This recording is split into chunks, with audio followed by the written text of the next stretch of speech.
Compatibility.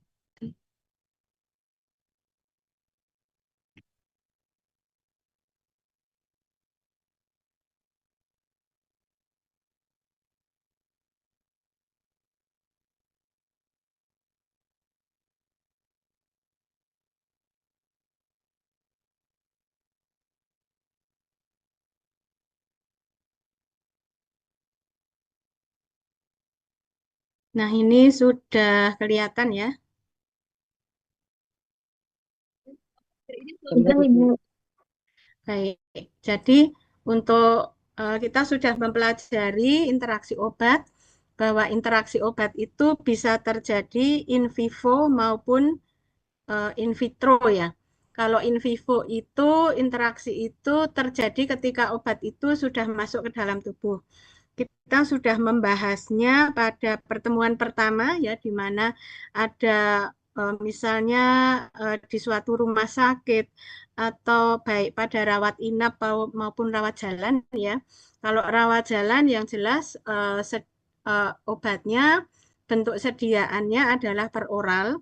Kalau obat eh, pasien rawat inap, bentuk sediaan obatnya ada yang per oral dan ada yang injeksi.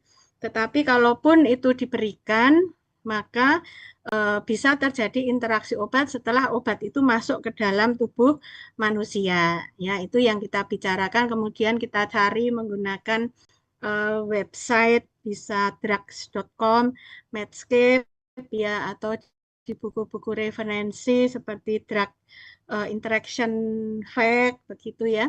Ada macam-macam. Dan kita kemarin saya rasa Anda sudah memahami kalau saya lihat dari pengerjaan tugasnya eh, yang sudah ditampilkan melalui presentasi bahwa penanganan obat interaksi obat yang ada di dalam tubuh ini memang berinteraksi, tetapi yang paling penting adalah bahwa apakah interaksi itu menyebabkan efek pada pasien itu atau tidak. Eh, Kadang-kadang memang tidak terjadi efek yang terjadi. Misalnya interaksi obat A dan obat B itu menurunkan efek dari salah satunya, tetapi ternyata obat tersebut tetap berefek ya. Berarti interaksi itu hanya bersifat potensial. Jadi interaksi obat ada yang bersifat aktual dan potensial. Kalau potensial ya based on reference ya. Nah, kemudian perlu di follow up apakah terjadi menjadi kenyataan atau tidak. Nah, selain interaksi obat itu terjadi in vivo, juga bisa terjadi in vitro. Nah, khususnya untuk sediaan parenteral, ini drug incompatibility, ini ada dua jenis, yaitu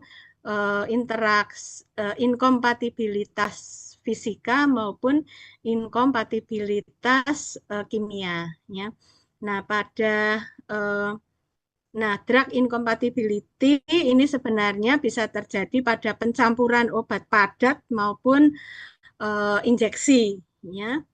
Jadi misalnya di sini pada inkompatibilitas obat terjadi secara fisik itu diakibatkan karena reaksi asam basa. Jadi obat yang bersifat asam dan dicampur dengan obat yang bersifat basa. Contohnya adalah midazolam dan furosemid.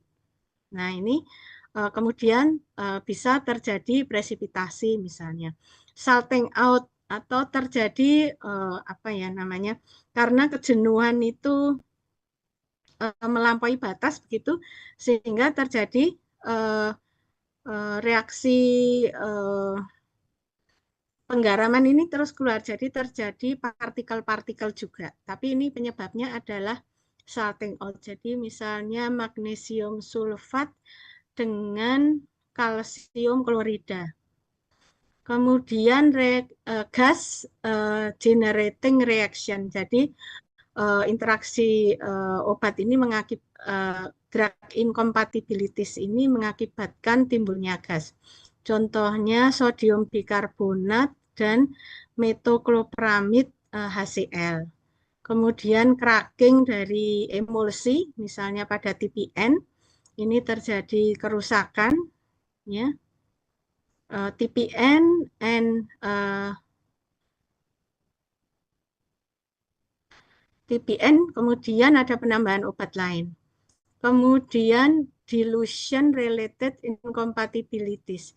Inkompatibilitas terkait dengan apa namanya pelarutan ya. Jadi obat injeksi ini kadang-kadang kan dalam pasaran ini bentuknya serbuk injeksi. Jadi harus dilarutkan. Nah, pada saat pelarutan ini tidak bisa larut ya, masih ada partikel gitu.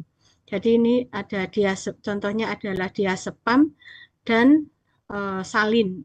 Salin itu NaCl 0,9%. Nah, itu yang fisika. Kemudian yang kimia, contohnya adalah reaksi oksidasi, reduksi, dan hidrolisis. Masing-masing contohnya ini ada vitamin C dan metal metal ion pada TPN atau vitamin B1 dan metabisulfit. Kemudian ada hidrolisis itu eritromisin dan dextrose. Ya. Jadi ini sediaan-sediaan injeksi di mana terjadi oksidasi, reduksi, dan hidrolisis. Ya, ini berikan contoh-contohnya ya. Kemudian, bentar.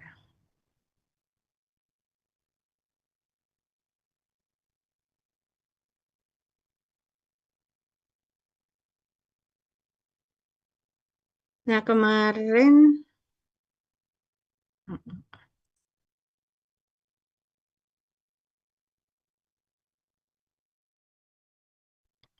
kemarin kita sudah sampai ini sudah ya. Sudah, ini juga sekali lagi ini adalah contoh inkompatibilitas tadi. Misalnya antara reaksi asam basa ya dari ini pasien yang diberikan secara infus, kemudian bergabung di apa namanya lain ini ya di sini di di apa namanya eh, konektornya. Nah, sehingga interaksi ini bisa kan ini tetap ada obat-obatan bisa bersinggungan. Nah, untuk mengatasi hal ini kira-kira bagaimana? Karena kan kadang-kadang obat-obat tetap perlu diberikan. Nah, biasanya memang diberikan kalau obat memang diketahui terjadi suatu inkompatibilitas, maka obat tadi harus diberikan pada jalur yang berbeda dan tidak pernah bertemu. Tapi kalau bertemu di dalam di dalam apa namanya di dalam tubuh ini memang tidak terjadi pengendapan terus timbulnya jarum ini memang tidak terjadi. Jadi memang interaksi ini terjadi sebelum obat itu masuk dalam tubuh ya adik-adik ya. Ini berbeda dengan kasus kita pada yang pertama bahwa interaksi itu terjadi setelah obat itu mengalami proses farmakokinetik maupun farmakodinamik. Tapi kalau ini interaksi obat yang terjadi di luar ya, di luar sebelum masuk ke dalam tubuh ya. Kemudian ini kemarin kita sudah kemarin sudah ya ini ada manitol kristal ya. Kemudian ini tadi jenis-jenis interaksi ya dan contoh obatnya tadi sudah disampaikan juga. Ini misalnya obat-obat dengan pH asam dan basa. Tadi kan ada reaksi asam basa. Jadi obat-obat yang mempunyai pH asam kurang dari 7, ini tidak bisa bersinggungan atau bersinggungan dengan obat-obat yang mempunyai pH yang lebih dari 7. Contohnya adalah furosemid. Jadi contohnya tadi adalah midazolam ditambah dengan reaksi asam basa, midazolam dan furosemid. Nah, itu tidak diperkenankan untuk bersinggungan. Ini reaksi asam basa. menyebabkan apa namanya karena timbulnya partikel jadi penyumbatan pada kateter. Nah, bisa juga terjadi emboli ya pada paru maupun pada ginjal, terjadi efek toksik maupun penurunan efek ya. Nah, ini kemarin contohnya sudah saya sampaikan juga kayaknya ya. Ini contohnya furosemid dengan midazolam campuran menyebabkan pH asam sehingga kelarutan furosemid berkurang dan terjadi presipitasi furosemid. Nah, kalau terjadi presipitasi maka obat ini menjadi tidak berefek karena obat yang berefek adalah obat yang larut sehingga menurunkan 10 sampai 15% obat. Sehingga kalau dosis turun maka efek terapi juga turun ya. Kemudian kalau ceftriaxone dan kalsium pada neonatus ini juga kasus yang apa namanya sering terjadi di Indonesia begitu ya. Dan kadang-kadang untung anaknya selamat gitu ya. Tetapi pada kasus di sini menyebabkan 7 kasus kematian dari 9 kasus. Nah, bagaimana pengatasannya? Maka eh, kedua sediaan injeksi ini diberikan pada saluran kateter yang berbeda. Misalnya yang satu ada saluran ke tangan kanan, yang satu masuk ke tangan kiri. Nah, itu dialirkan dalam jalur yang berbeda. Nah, kan misalnya di dalam tubuh kan bertemu. Nah, kalau di dalam tubuh nanti itu ya apa namanya? Herannya kalau di dalam tubuh itu tidak apa-apa kan sama-sama ada di pembuluh darah ya. Nah, tapi tidak apa-apa kalau sudah di dalam tubuh itu. Jadi tidak terjadi apa namanya eh, terjadi presipitasi atau partikel juga. Ya. Nah ini asam dan basa ini juga tidak boleh.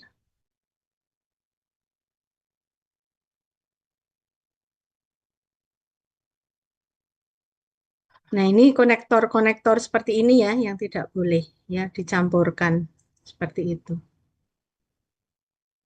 Oke, kemudian, nah ini tadi eh, terjadi eh, presipitasi kalsium eh, dan fosfat, terjadi cracking pada emulsi lemak, dan penambahan aplikasi obat dengan parenteral nutrisi.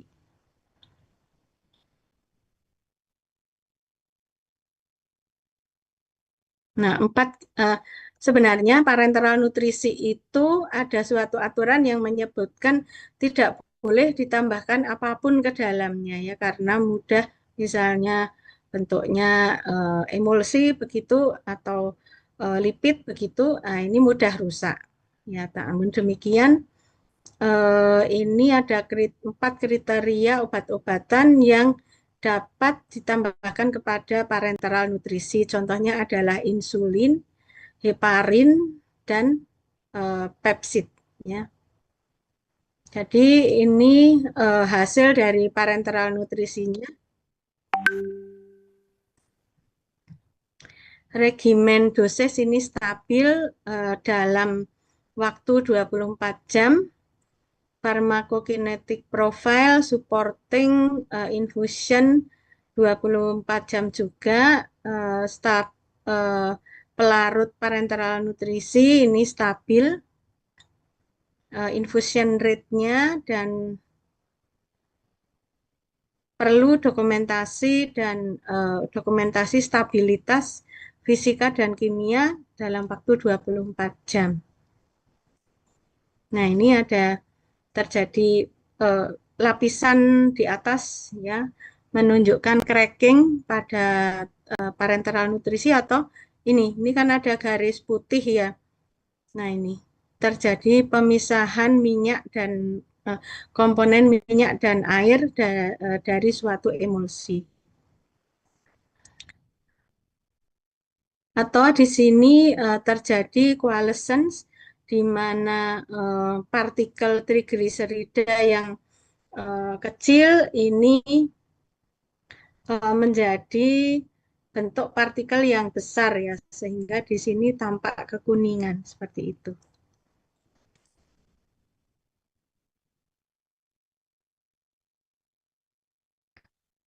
Jadi ini menghindari adanya inkompatibilitas pada parenteral nutrisi seperti apa?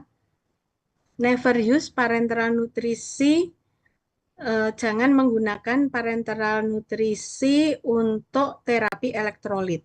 Ya. Kemudian membaca panduan dan rekomendasi daripada pabrik yang membuat, tambahkan kalsium dan magnesium dan fosfat sebagai garam pengikat organik, ya, atau glukonas, tidak menambahkan obat atau uh, komponen Fe ke dalam parenteral nutrisi, piggyback lipid, ya, jadi pemberian lipid, parenteral nutrisi lipid ini dipisahkan dari parenteral nutrisi 2 in 1. 2 in 1 itu isinya asam amino dan elektrolit, ya. Dan hindari Y-site, pemberian secara Y-site dengan TPN. Kalau ada yang kurang jelas, silahkan bertanya ya. Jadi ini ada beberapa jenis inkompatibilitas, yaitu inkompatibilitas terapeutik, inkompatibilitas fisik, inkompatibilitas kimia, dan inkompatibilitas obat dengan wadahnya. Ini terapeutik inkompatibilitas, maksudnya adalah menghasilkan efek farmakologi dari beberapa obat pada satu pasien. Nah, ini seperti yang pada awal pertemuan pertama ya, mekanismenya bisa farmakokinetik, absorpsi, distribusi, metabolisme, ekskresi. Misalnya ciprofloxacin dengan maalok itu antasid, ya. Jadi ini interaksinya eh, eh, menghambat absorpsi daripada ciprofloxacin. Ya. Antasid ini berikatan dengan senyawa antibiotika cipro sehingga tidak bisa diabsorpsi begitu. Nah, farmakodinamik contohnya adalah Coumadin. Coumadin itu warfarin, ya, kombinasi dengan vitamin K. Jadi dua obat ini diberikan tapi berbeda efek gitu ya. Nah, sebagai contoh di sini, contoh lain ada heparin dan antibiotik, menghindari apa namanya, mencampur heparin dengan antibiotik karena heparin dapat eh, memberikan efek eh, stabilitas daripada antibiotika tertentu. Ya, jadi menghindari pemberian heparin dengan antibiotik tertentu. Kalau incompatibility fisik adalah incompatibility pada pada saat pelarutan, ya, maupun interaksi dengan wadah. Ya, jadi jenisnya adalah tidak larut. Jangan memberikan obat-obat yang di situ ada terlihat bentukan presipitasi, ya. Misalnya ada partikel seperti tadi ya, ternyata apabila kelihatan masih ada partikelnya itu tidak boleh. Fenomena eh, sorption, ya, menghindari obat-obat, menghindari mencampur obat-obat, ya, pada eh, pelarut yang spesifik dengan obat lain. Nah, ini jenisnya selain fenomena sorption ada formasi gas dan pelarutan pH. Ya. Untuk mencegahnya, jadi menghindari mencampur obat-obat pada apa namanya pelarut yang sama ya.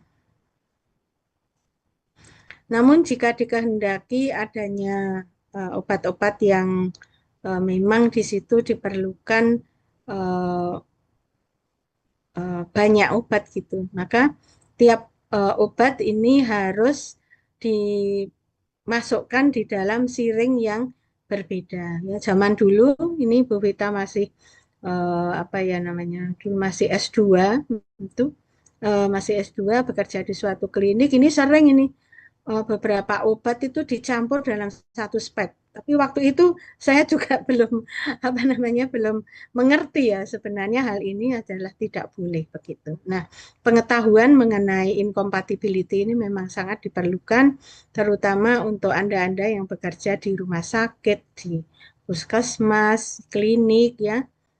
Sangat penting ya karena ternyata sering terjadi interaksi. Ini inkompatibilitas fisik tadi contohnya midazolam sebagai akibat terjadinya presipitasi fisik dari midazolam sebagai akibat dari pH yang tidak tepat ya karena dicampurkan dengan midazolam dengan obat yang mempunyai sifat basa seperti furosemid tadi. Kemudian chemical incompatibility adalah inkompatibilitas fisika ya yang dihasilkan dari perubahan molekuler atau eh, dekomposisi daripada kimia. Contohnya hidrolisis, oksidasi, reduksi tadi, fotolisis ya. Misalnya untuk mencegah hidrolisis bagaimana? Obat-obat disimpan dalam eh, apa namanya wadah yang bebas dari kelembaban dan ditambahkan misalnya di situ ada serbuk untuk menghindari kelembaban ya. Oksidasi reduksi simpan obat di dalam wadah yang tepatnya. Kemudian reaksi reduksi eh, menghindari dari senyawa yang bisa mereduksi ya fotolisis gunakan wadah yang bisa melindungi dari cahaya. Misalnya pada obat sitostatika itu sering obat itu apa namanya mudah terurai oleh sinar ya. Jadi selama pemberian pada pasien itu ditutupi. Misalnya dengan kain warna hitam atau bisa juga dengan karbon ya, kertas karbon itu atau dengan plastik yang berwarna hitam ya. Ini inkompatibilitas kimia di sini ada presipitasi, midazolam dan ketamin. Kemudian absorpsi antara obat dengan wadahnya. Ya, wadahnya itu biasanya mengandung PVC ya.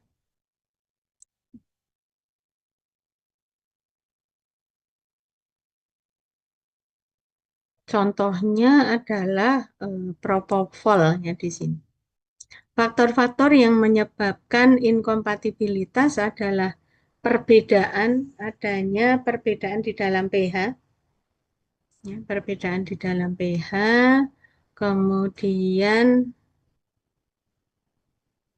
ini mengacu pada tabel inkompatibilitas obat-obatan. Kemudian konsentrasi tinggi ditentukan oleh kompatibel kimia, konsentrasi pada kedua obat, suhu. Jadi memang kalau disimpan pada suhu eh, kamar dibandingkan dengan refrigerator, maka keawetannya adalah lebih awet atau lebih stabil yang disimpan dalam suhu yang lebih dingin.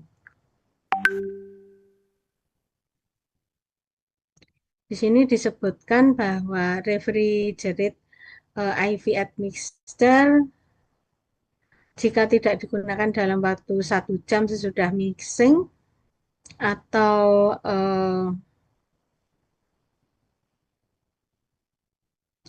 ini atau pada suhu kamar ini untuk menghindari klaudifikasi atau berkabut ya maupun cracking ya. Order of mixing dipisahkan penambahan ingredient atau batu-batan ya dengan selalu menambahkan fosfor setelah kalsium ya pada TPN. Jadi dipisahkan pemberian eh, apa namanya obat-obat yang mengandung fosfor dan kalsium. Pelarutan lama waktu pelarutan juga akan ini perlu disebutkan stabilitasnya itu sampai berapa gitu. Ini ada beberapa tips identifikasi adanya inkompatibilitas sebelum mencampurkan obat-obatan melalui pustaka. Jadi memang harus berdasarkan pustaka, harus punya pustakanya. Kalau Anda besok bekerja di rumah sakit, terus kemudian berkecimpung di dalam penyiapan obat sitostatika atau obat injeksi yang lain, itu harus mempunyai uh, beberapa referensi seperti handbook injectable drug, pustaka online, leaflet dari manufacturer, menggunakan akses vena yang berlainan untuk mencegah kontak di antara obat-obatan yang inkompatibel, menggunakan filter pada jarum infus, ya, untuk mencegah masuknya partikel obat dalam vena. Kemudian memang infus yang kompatibel itu biasanya NaCl 0,9% atau dextrose 5% begitu. Dan tidak mencampurkan apapun ya ke dalam infus yang berisi darah, asam lemak maupun asam amino atau asam lemak. Kalau darah itu kalau seperti transfusi kita tidak bisa menambahkan obat atau apapun ya ke dalamnya. Mengapa demikian? Karena darah itu warnanya merah pekat. Kalau kita tambahkan kemudian timbul presipitasi ini tidak akan kelihatan, ya, sehingga memang sebaiknya tidak mencampurkan produk tadi. Ini gambar-gambar dari inline filter ya, block filter, kemudian peningkatan risiko koalesen ya atau terjadinya cracking tadi pada suatu emulsi lemak eh, terjadi karena penurunan pH, penurunan konsentrasi asam amino dan penambahan elektrolit dengan valensi yang tinggi, contohnya kalsium, magnesium, fosfat. Ini emulsi lemak mengalami eh, fase minyak ini memisah ya, memisah.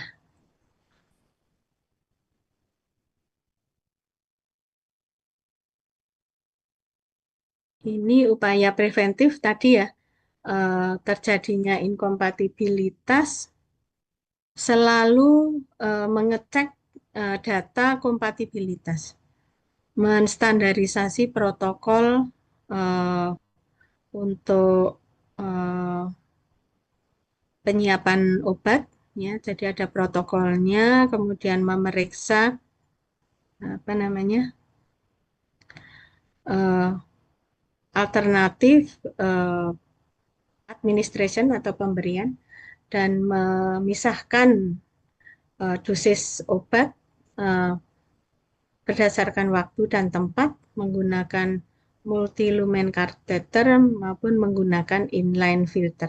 Jadi inline filter itu untuk filter itu untuk ini supaya tidak terjadi presipitasi, kemudian partikelnya masuk ke dalam pembuluh darah. Multi lumen catheter, jadi ini untuk menghindari adanya interaksi. Ya. Nah, inkompatibilitas obat ini maka sebaiknya memang obat itu diberikan secara tunggal. Jadi kalau obat sudah diberikan, kemudian diflas, baru kemudian obat lain. Kemudian pencampuran obat juga harus dilakukan secara hati-hati ya. Tadi pH rendah dan pH tinggi, obat dengan kosolven terjadi presipitasi, kristal deposit, presipitasi risiko presipitasi kristal deposit di ginjal, paru, dan liver. Ya. Pada emulsi lipid ini terjadi cracking, risiko cracking. Ya. Nah, ini buku-buku yang disediakan ya. Ini kompatibilitas, ini Handbook on Injectable Drug, Extended Stability, ya, Pediatric Injectable Drug. Nah, ini cek IV Incompatibility. Ini saya perbesar ya. Nah, di sini ada eh, nama obatnya, misalnya heparin sodium ya, heparin sodium. Maka eh, heparin sodium ini pelarutnya bisa kompatibel. Yang kompatibel adalah dextrose 5% laktated di dalam ringer laktat ya, kompatibel, atau dextrose 5% pada larutan NaCl 0,45, terutama yang kompatibel, atau setengah NS ya. Nah, itu. Nah, di sini pengecekan kompatibilitas itu selain larutan dengan pelarutnya juga di situ ada Y-site. Ya, Y-site itu eh, nanti di kateternya itu bisa dicampur dengan apa saja. Kemudian mixture ini manual ya, atau disiring, boleh enggak? Yang boleh apa, yang enggak boleh apa. Kemudian pencampuran dengan TPN, seperti tadi yang sudah kita bicarakan semua ya. Jadi ini harus dicek ya, eh, apa yang harus dilakukan, kemudian dicek untuk kompatibilitasnya. Nah, ini contoh daripada intravena compatibility chart. Ya, misalnya di rumah sakit, di sini ada nama obat ke atas dan ke bawah. Misalnya albumin, albumin, eh, kemudian albumin dengan nggak kelihatan ini Bu Bita. Nah, misalnya dengan eh, apa? Sebentar saya.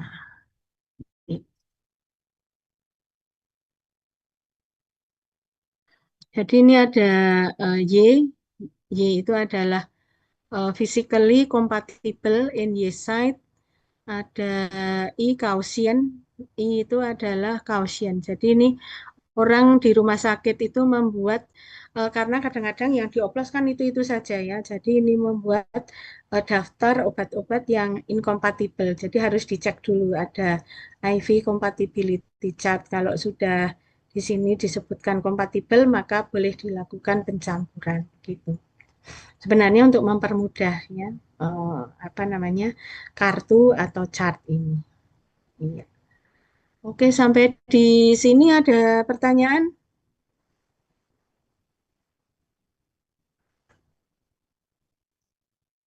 Sejauh ini apakah saya menerangkan dengan jelas?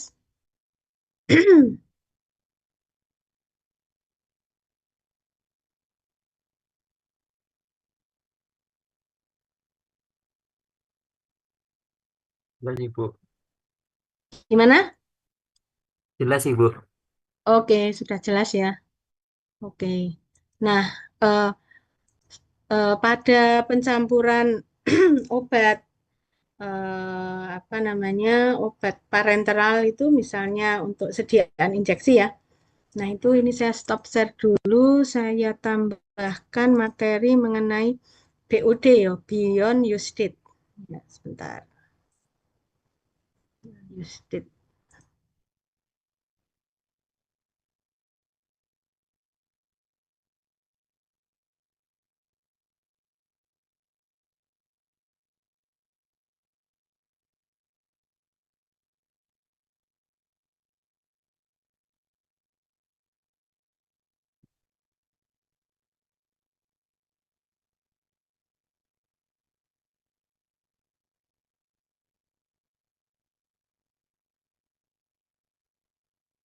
Nah, Beyond Use Date itu untuk obat-obat injeksi itu berbeda, Dik. Ya.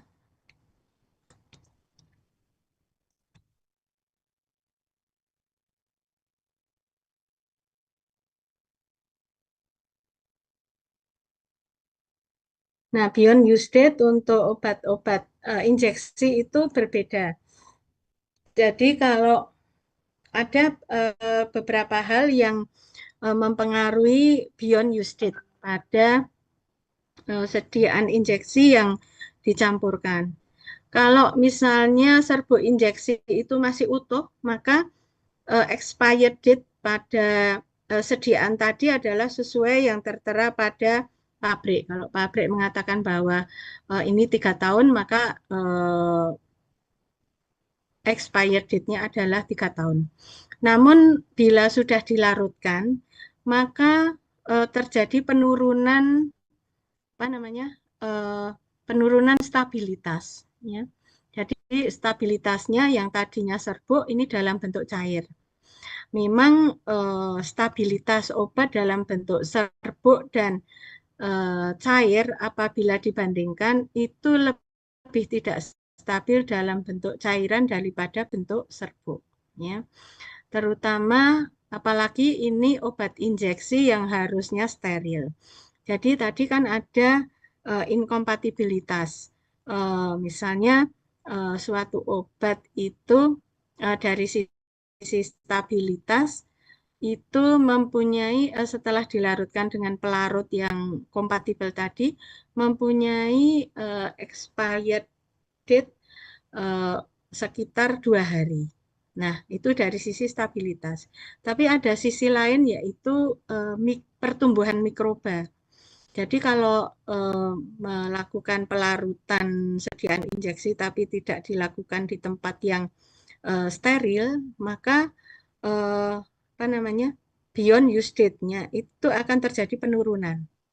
Misalnya jika pelarutan obat steril itu tidak dilakukan di dalam biological safety cabinet gitu ya, atau laminar airflow.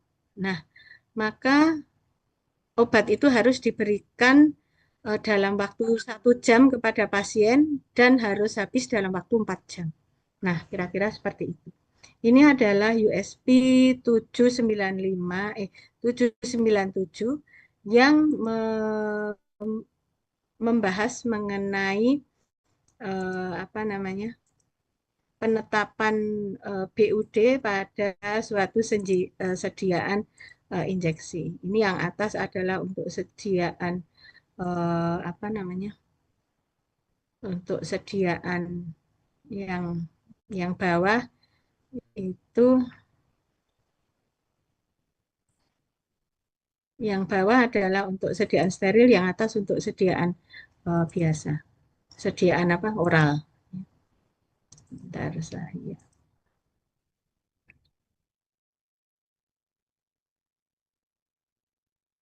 Nah ini, kita mulai dari sini.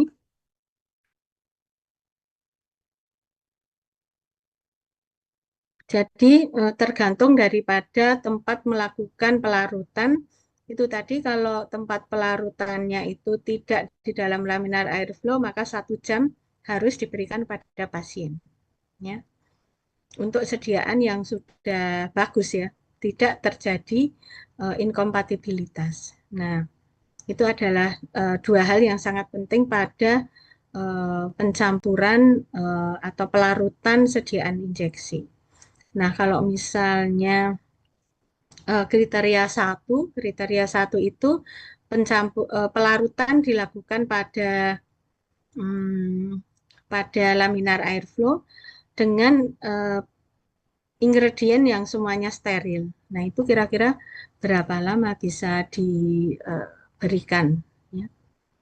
Nah, itu, nah, pada berarti itu kategori masuk kategori satu. Jadi pada kategori satu ini sediaan harus sudah diberikan pada jika disimpan pada suhu ruang ini harus diberikan dalam waktu maksimal 12 jam dan apabila disimpan dalam refrigerator suhu yang lebih dingin ya maksimal sudah harus digunakan dalam waktu 24 jam ya.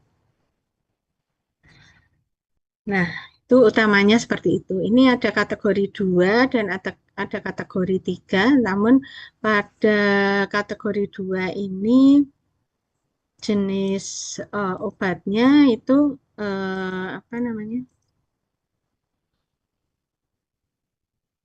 Nah, ini. Jenis obatnya adalah steril atau tidak steril.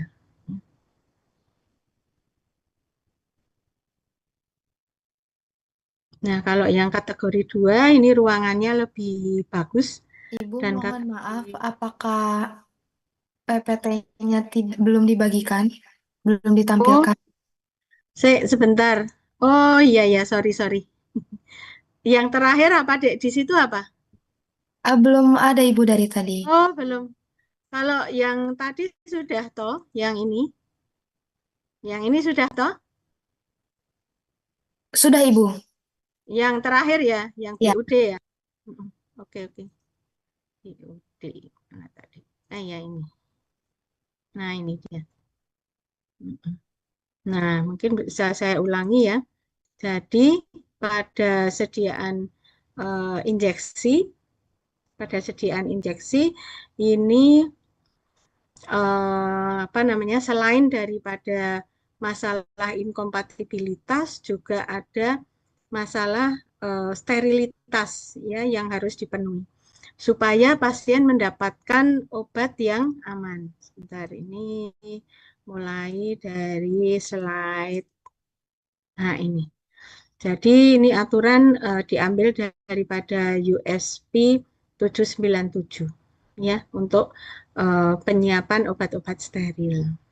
Nah, tadi kita sudah lihat ada faktor inkompatibilitas ya. Jadi kalau pelarutnya tidak tepat, ini terjadi inkom atau terjadi presipitasi.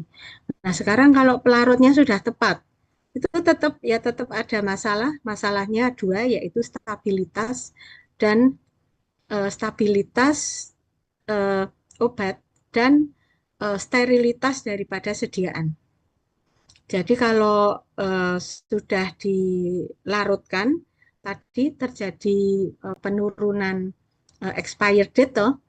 Nah, expired date untuk obat-obat steril ini tergantung dari tempat obat tersebut dilarutkan. Apabila obat tersebut dilarutkan, maka kita sebut sebagai immediate use CSPS. Ya, CSPS itu adalah sediaan steril, ya. Nah ini maka waktu uh, beyond use date-nya itu ternyata hanya 1 jam saja. Ini yang immediate. Jadi diberikan mulai uh, pemberian harus sudah diberikan dalam waktu 1 jam dan dihabiskan sediaan tersebut habis dalam waktu maksimal 4 jam. Nah, itu kalau eh, melakukan pelarutan itu di ruangan eh, yang tidak terkontrol partikelnya. Tapi kalau pelarutan injeksi dilakukan di laminar airflow, ini mempunyai arti bahwa eh, memenuhi syarat sesuai dengan kategori 1, maka beyond use date-nya berapa? Beyond use date-nya di sini eh, yang dikaitkan dengan pertumbuhan mikroba atau sterilitas itu jika disimpan dalam suhu kamar maka eh, sterilitasnya bisa dijamin sampai 12 jam setelah pelarutan. Ya, kalau disimpan di refrigerator ini lebih lama, bisa disimpan sampai 24 jam. Ya. Nah, namun demikian ini dari sisi sterilitas. Apabila dari sisi stabilitas tadi ternyata hanya bisa disimpan dalam waktu 4 jam atau 40 menit gitu, nah, maka dipilih yang paling pendek. Ya. Jadi ada beberapa aspek ya, ribet ya, apa namanya banyak apa namanya persyaratannya begitu. Sedangkan kategori 2 ini adalah obat-obat itu dilakukan pelarutan di dalam laminar flow cabinet, namun ingredient yang dicampurkan ini bisa steril atau non steril. Nah, dan tentu saja menggunakan aseptic process. Dan antara kategori 1 dengan kategori 2 ini ada sedikit perbedaan di bagian area ya. Jadi kalau kategori 1 ini laminar flow cabinet hanya ditaruh di suatu ruangan gitu aja. Jadi tidak ada ruang antara seperti untuk ganti baju, tapi kalau kategori yang kedua ini laminar airflow sudah disimpan dalam diletakkan di dalam suatu ruangan, kemudian di sebelah ruangan itu ada ruang ganti baju pada apa namanya untuk petugas begitu ya, supaya eh, lebih eh, menunjukkan lebih safe ya untuk pelarutannya ya terhadap kontaminan mikroorganisme. Ya. Nah, itu eh, dari Bu Vita beberapa caranya ya. Kalau sebenarnya fakultas kan melanggan leksikom ya. Leksikom mungkin saya belum sempat ketemu dengan Pak Tejo di dalam leksikom tersebut juga ada informasi mengenai inkompatibilitas suatu sediaan. Jadi bisa cek, bisa ngecek apakah terjadi inkompatibilitas atau enggak. Sebentar, Dek. Seingat saya kok ada website yang apa namanya menawarkan eh, mengecekkan terhadap inkompatibilitas ya. Sebentar. Dek, ini sudah pukul 6. Kita jeda sebentar ya, sholat sebentar ya. Baik, Ibu. Mm-mm. Bentar.